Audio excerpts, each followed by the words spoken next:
And to the generals, Admiral, thank you for being here today. One of my favorite topics, the reserve components. And it's no surprise that when issues regarding the Guard and Reserve come up in this subcommittee, that a lot of heads look in my direction because of my experience down through the years with the National Guard. I want to ask General Nordhaus about the state partnership program.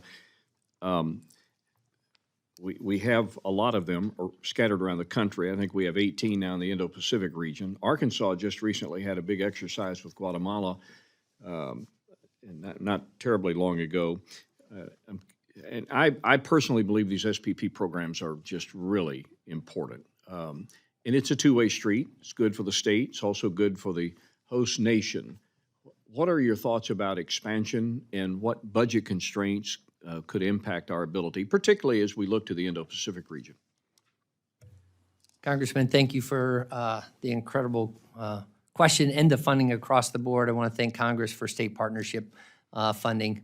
As we look to the future, right now we have 115 partners around the globe. 60% of the nations are partnered with a state partner. And last year we did 1,000 engagements at 1% of the theater security cooperation budget.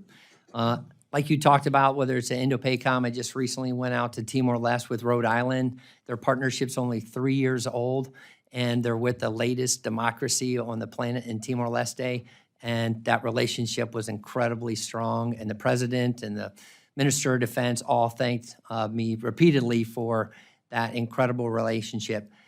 Then I met with Hawaii and Guam when I was over there, and also saw their incredible partnership with the Philippines.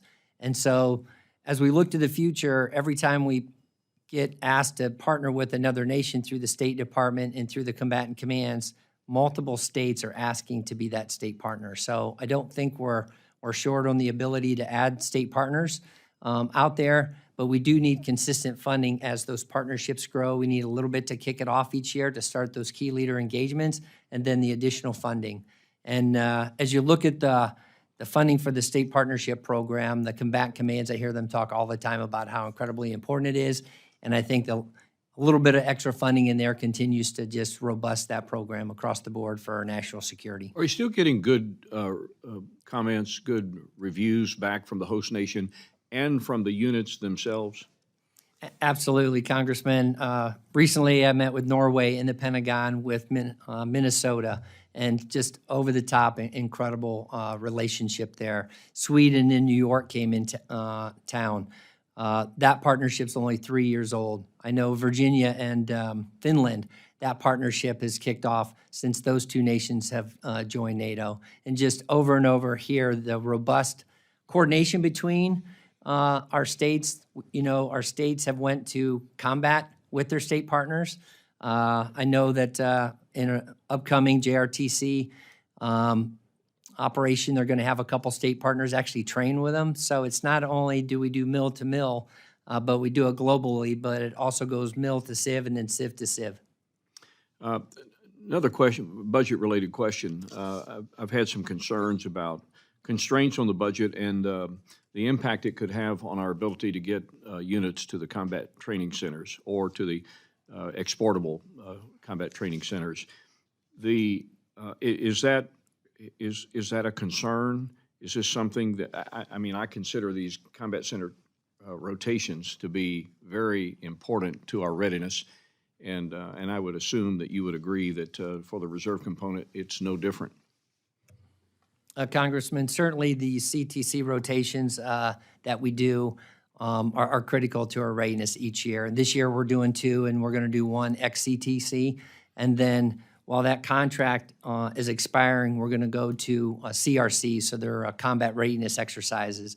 And they're going to be 15-day deployments where we're doing force-on-force and getting after large-scale combat employment operations. As I talked to Lieutenant General Stubbs, our Director of the Army National Guard, he thinks there's great opportunity here and that we're going to find a good training, and that'll make us more lethal and more ready for the warfight if we're called upon. Yeah, thank you. You referenced John Stubbs.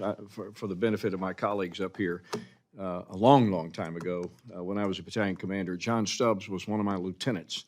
And since that time, he has become the Adjutant General for the great state of Arkansas, and now the Director of the Army Guard. We're very, very proud of him, and I'm assuming you're getting your money's worth from his service. Absolutely, Congressman. Yeah, that doesn't surprise me. Yes, sir.